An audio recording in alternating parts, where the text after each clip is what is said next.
bisag unsa pa kakabuutan, ila kang kontrahan.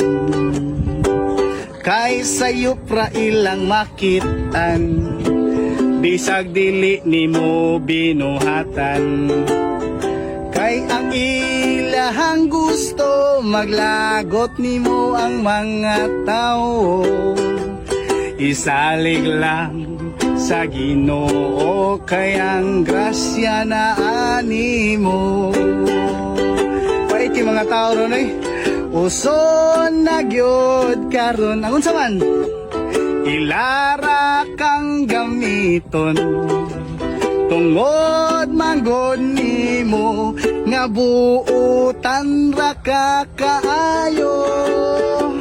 Daghag walay batasan, igora kang pahimoslan.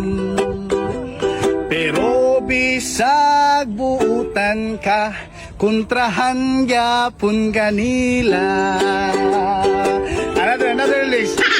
Gusto na gyud karon, kwartaray pangitaon.